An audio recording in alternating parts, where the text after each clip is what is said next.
Sebelum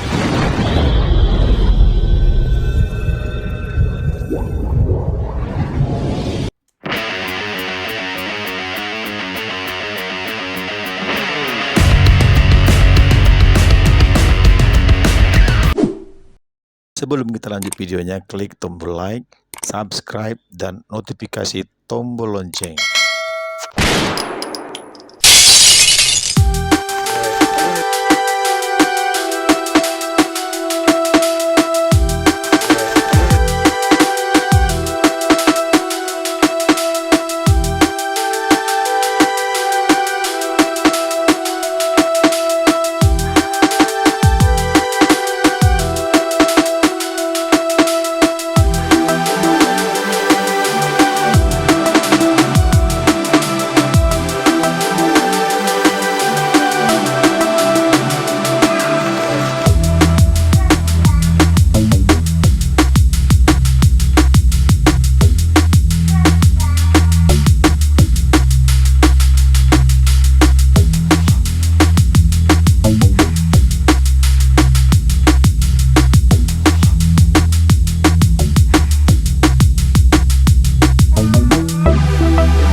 Selamat pagi pemirsa, kami datang dari batambusiness.com dan di sini akan ngobrol-ngobrol santai yang penuh inspirasi bersama pengusaha hebat yang dari Batam Kepri yang akan berbagi cerita perjalanan bisnis usaha yang ada di Batam Kepri ini. Pemirsa, untuk saat ini mari kita bertanya bagaimana proses usaha kuliner yang dimiliki oleh Kak Mili ini. Bapak ini Pak Arman.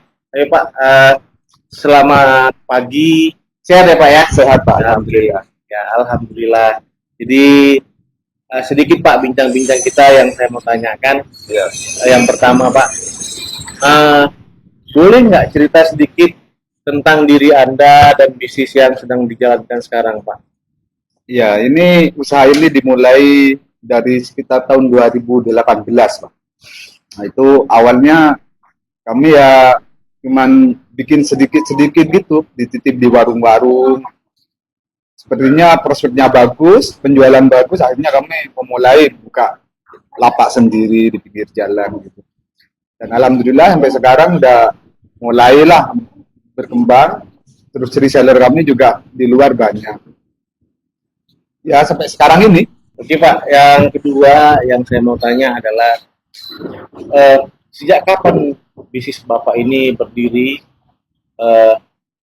Boleh ceritakan nggak Pak, awal mulanya itu bagaimana?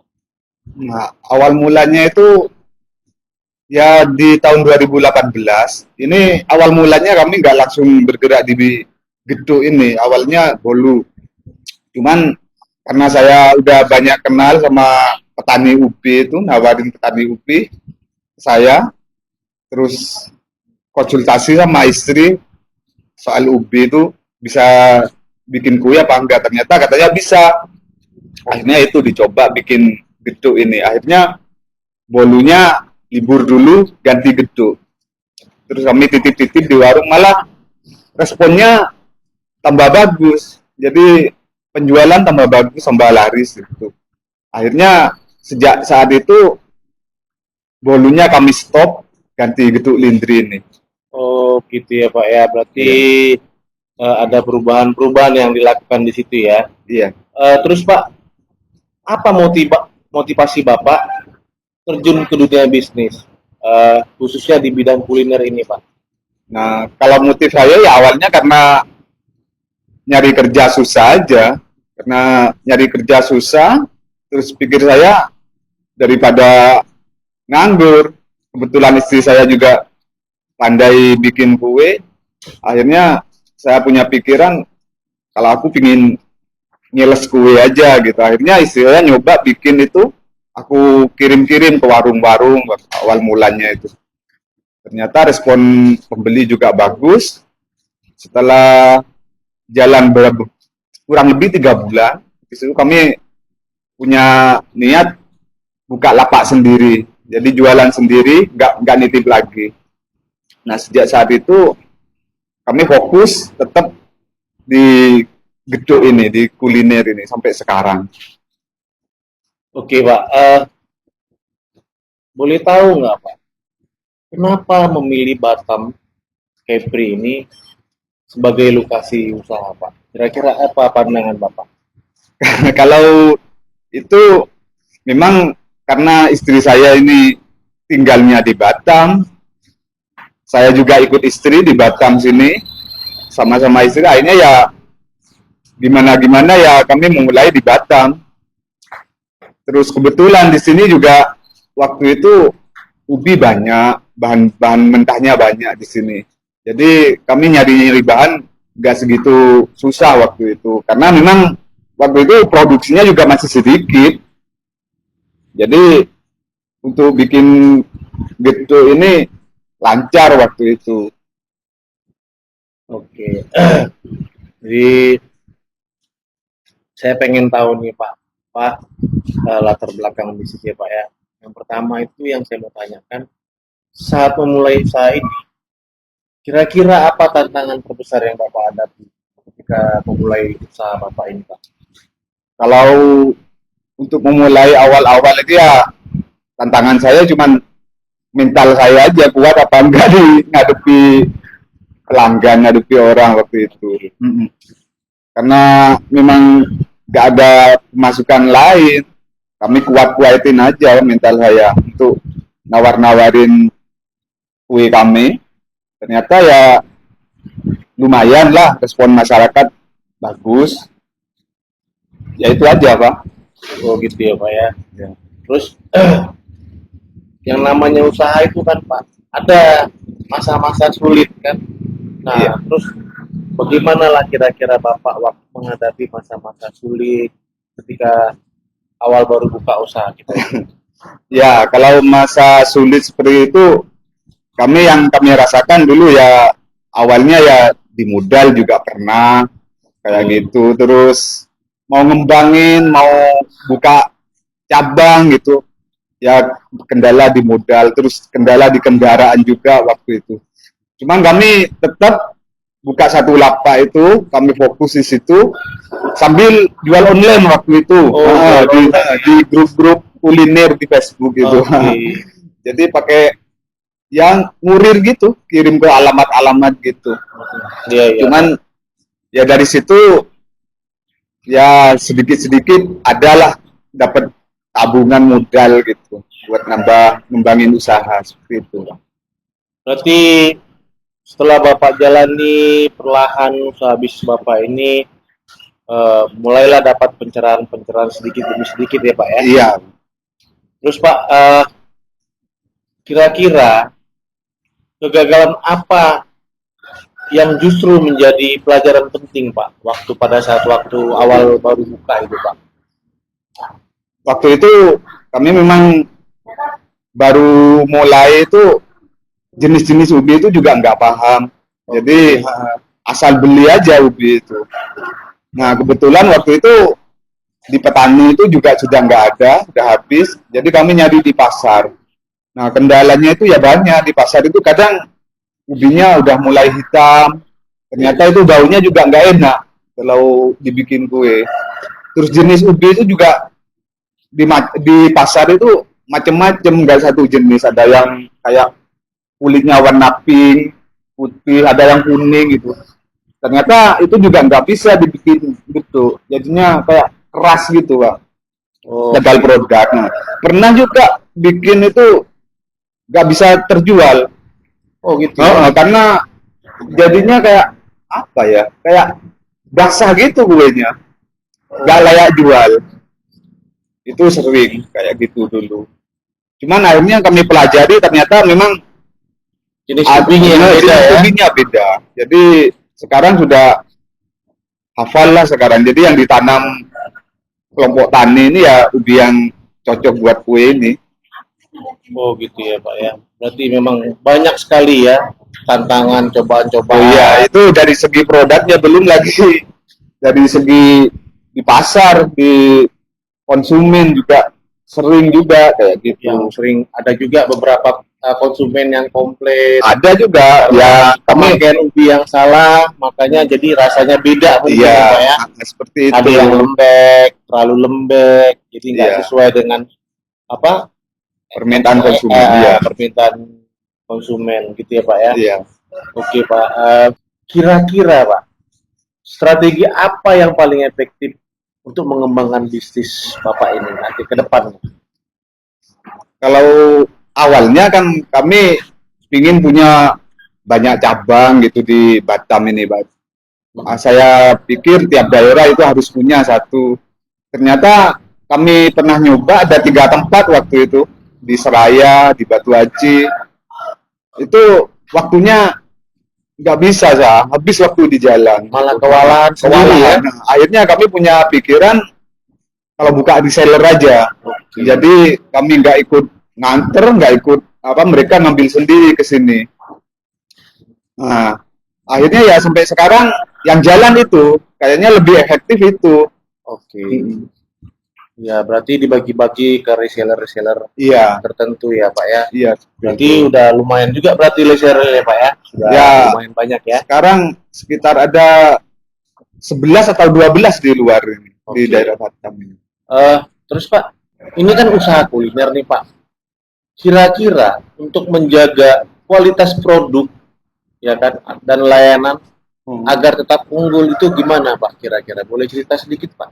Nah, untuk menjaga kualitas itu yang terutama bahan bakunya ya, semacam kayak gulanya, tepungnya, itu memang nggak semua jenis gula bisa. Ada yang lembut itu nggak bisa itu. Selain kurang manis juga kayak kuenya itu agak basah. Oke, jadi lembek ya Pak ya? Jadi lembek ya. Kayak nampak itu kayak basi, padahal masih baru. Iya, Nggak basi, cuma nampak basi. Terus tepung juga gitu. Tepung itu satu merek aja kadang kualitasnya beda. Jadi harus diperhatikan itu. Akhirnya ya tiap mau produksi itu dicoba dulu.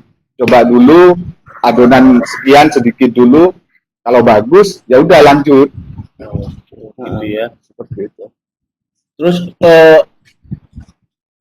ada nggak Bapak untuk menggunakan media digital untuk mempromosi kuliner Bapak ini Pak? Selama ini nggak ada. Ya cuman dulu aja di Facebook itu. Di Facebook aja ya. Di Facebook. Itu di grup-grup kuliner gitu. Dan itu pun kurang efektif ya. Kurang efektif itu cuman pansalnya ya di daerah Piayu sini aja. Oh gitu ya. Keluar Piayu kami udah nggak bisa nganter. Tapi berarti yang paling efektif itu untuk sekarang ini menggunakan reseller tadi. Iya. Kan? Oke Pak, ini Pak, saya lihat nih ibu-ibu nih sangat bersabar untuk mengerjakannya dari pagi sampai sore ya Pak ya. Kira-kira Pak ini menurut pandangan Bapak aja nih Pak ya, seberapa penting tim atau karyawan untuk mendukung kesuksesan bisnis Bapak ini Pak? Ya memang kuncinya juga di anggota tim juga, kekompakan anggota tim. Soalnya kan kalau ada apa-apa kayak produk kurang bagus itu kalau tim kita kompak itu bisa memperhatikan, oh ini kurang itu. Jadi bisa terjaga lah kualitas dari situ. Nah, selain itu juga kan kadang kami mendadak ada orderan banyak gitu. Nah ini kalau nggak kompak timnya kan susah juga. Jadi harus saling siapa yang mau datang pagi, udahnya pagi sampai jam 3 pagi. Udah masuk. Jadi itu ada yang bersedia lah. Siapa yang bersedia? Berarti memang ibu-ibu ini sangat-sangat mendukung ya Pak ya. Iya. Itu dalam usaha bisnis Bapak ini ya. Iya. Terus kedepannya nih Pak, menurut Anda bagaimana kondisi dan peluang bisnis di Batam dan Kepri saat ini Pak? Jadi menurut Bapak nih, ke depan ini peluang bisnis untuk kuliner ini bagaimana kira-kira? Ya kebetulan saya memang bergeraknya di bidang kuliner. Ini di Batam ini prospeknya bagus sekali ya di sini karena banyak PT itu, banyak karyawan kerja pabrik itu. Jadi mereka itu konsumtif. Jadi untuk jual kue semacam gini sangat bagus sekali. Mungkin mereka buat sarapan atau buat cemilan kadang dibawa ke tempat kerjanya gitu.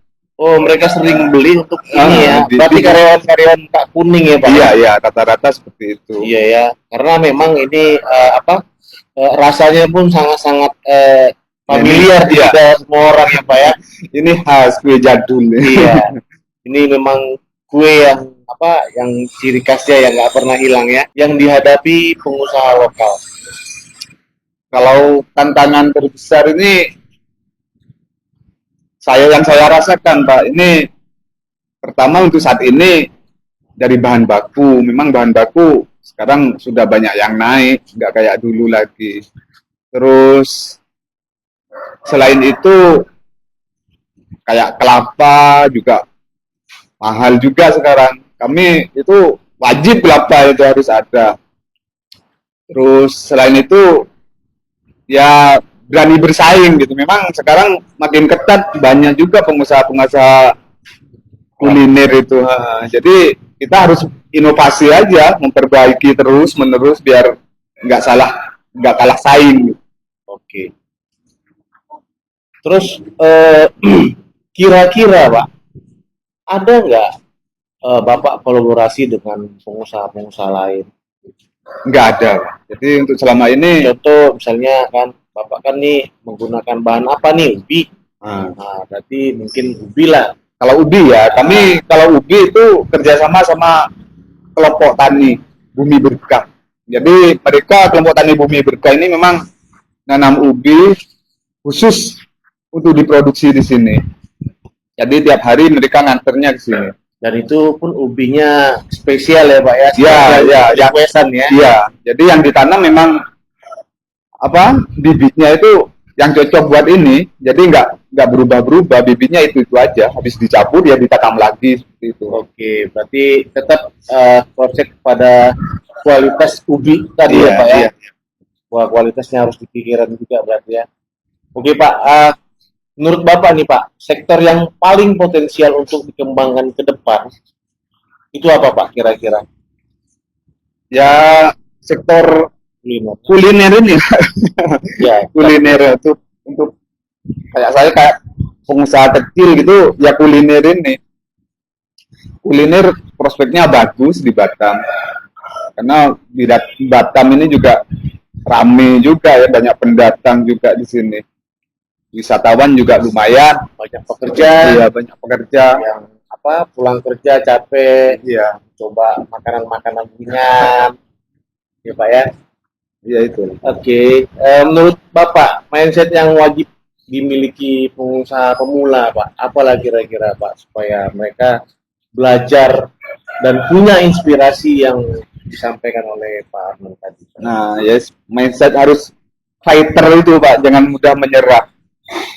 Semua ada tantangannya, cuman kan kalau kita bisa menyikapi dengan baik itu ada aja jalan keluarnya lah.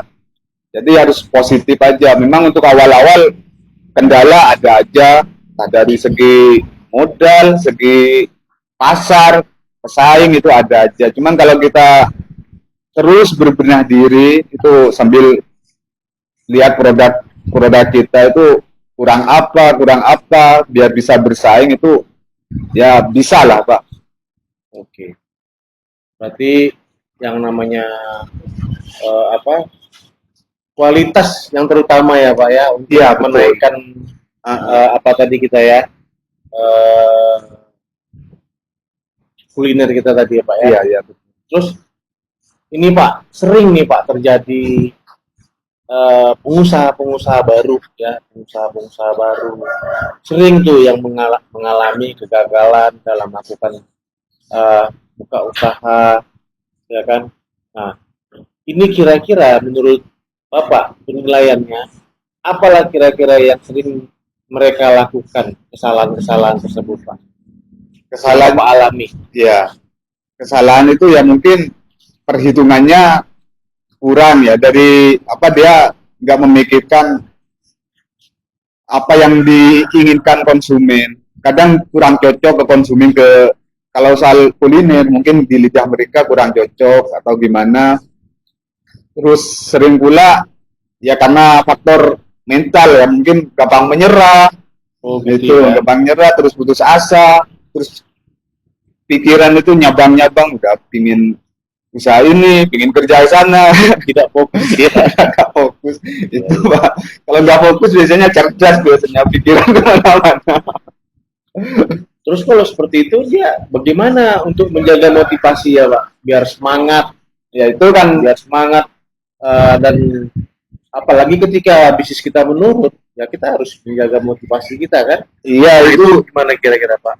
yang memotivasi diri sendiri ya, biar gimana kita tetap fokus ke tujuan awal, pinginnya apa dari awal, ya balik ke situ lagi.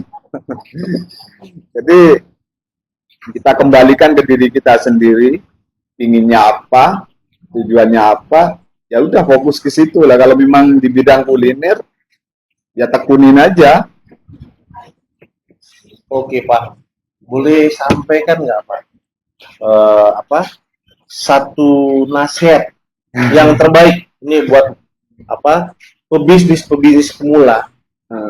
Boleh sampaikan nggak pesan-pesan bagaimana supaya kita tangguh tetap untuk melakukan usaha kita dan tetap fokus melakukan usaha di bisnis kuliner tadi, Pak.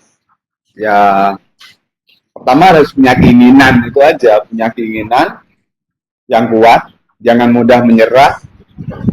Terus ya fokus ke tujuan kita tekuni terus sambil memperbaiki diri, belajar ya memperbaiki produk, memperbaiki sikap mental kita, relasi dengan pelanggan, itu perbaiki terus. Jadi ya dari situ adalah perubahan-perubahan, mungkin kurangnya di mana kita tahu.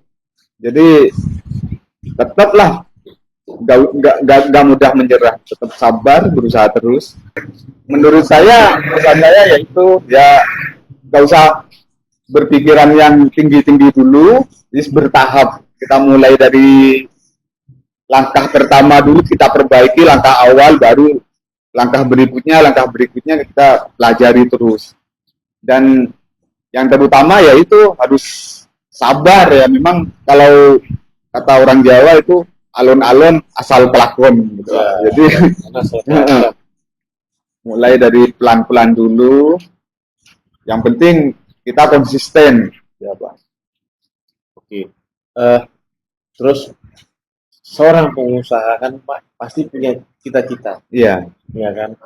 Nah, pasti Bapak punya planning lah ke depannya. iya. Kan? Apa rencana Bapak ke depan untuk bisnis ini?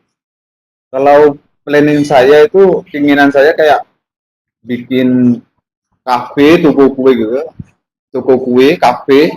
Jadi di situ kami jual produk-produk kami di situ, dipajang di situ, sama jual minuman gitu Pak. Jadi orang itu ngambil sendiri kuenya, ngambil sendiri, nanti yang diambil apa aja baru ditotal gitu. Karena memang bentuk ini atau makanan-makanan yang Bapak produk ini sangat ini ya cocok dengan orangnya Kopi ya, Heeh. sangat cocok ya karena nyaman di perut. Iya, buat Seperti itu, nongkrong-nongkrong, Pak, buat pertemuan juga enak. dan itu pun sangat mudah dijangkau harganya kan. Iya, harganya juga Iya. murah. Oke Pak, terima kasih untuk sesi pertanyaan ini. Mungkin sudah banyak Bapak ceritakan perjalanan bisnis yang Bapak jalani ini pagi ini. Doa kita sama-sama supaya kedepannya akan lebih maju. Impian semua orang, mungkin dia punya usaha, dia akan mengembangkan usahanya bisa sampai go internasional. Iya. Seperti itu. Jadi walaupun dia makanan-makanan legend, tapi itu sangat-sangat dirindukan oleh semua orang. Iya. Setuju Pak ya? Setuju, Pak. Kalau itu menurut pendapat saya karena jujur makanan yang Bapak produk ini kan tidak ada yang namanya pengawet. Nggak ada, Pak. Semua alami. Semuanya alami. Nah, jadi nggak bisa nginep ini sehari habis. Mudah dikenal orang-orang sekitar, Pak. Wah, pemirsa, luar biasa, Pak. Bincang-bincang dengan Pak Arman itu banyak inspirasi yang kita dapat di cerita-cerita pagi ini, dan mungkin boleh kita ngambil kesimpulan bahwasanya menjadi seorang pengusaha itu memang harus ulet, tekun, dan tetap fokus. Seperti itu. Jadi terima kasih banyak Pak Arman. Semoga kedepannya usaha Bapak ini semakin lancar. Amin. Dan Bapak pun tetap sehat. Oke, amin, Ya. Pak. Saya Wilson Sirait mohon undur diri. Mari kita saksikan lagi bincang-bincang kita yang selanjutnya.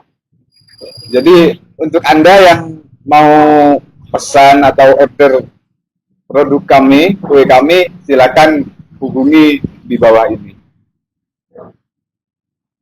Alamat kami di Lapangan Usman Harun, Ruko Lama, Blok F nomor 4, Pancur, Tanjung Piayu, Batam. Kami juga siap melayani reseller, mungkin buat bapak atau ibu yang ingin buka usaha, ulang tahun.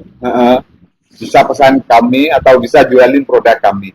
Kami juga terima pesanan buat acara party, ulang tahun, atau acara pernikahan, atau acara apapun lah, kami juga bisa melayani itu. Kami siap melayani untuk wilayah Batam dan Kepri sekitarnya. Nah, buat Anda yang lewat di Piayu, mungkin perut merasa keloncongan, bisa mampir ke lapak kami, Kamili Kuliner. Alamat lapak kami, Piayu Food Center, sebelah Pasar Pancur. Batam maju, Kepri maju, Indonesia maju. Luar biasa sekali ya pagi ini, setelah kita melakukan bincang-bincang kepada pengusaha YouTube Piayu, Cak Mili Kuliner, Pak Arman, dan jangan lupa follow and subscribe kami dari batamisi.com. Saya Wilson Sirait mohon undur diri pagi ini, semoga kita mendapatkan inspirasi yang terbaru lagi, yang terbaik. Terima kasih, salam sehat, salam sejahtera.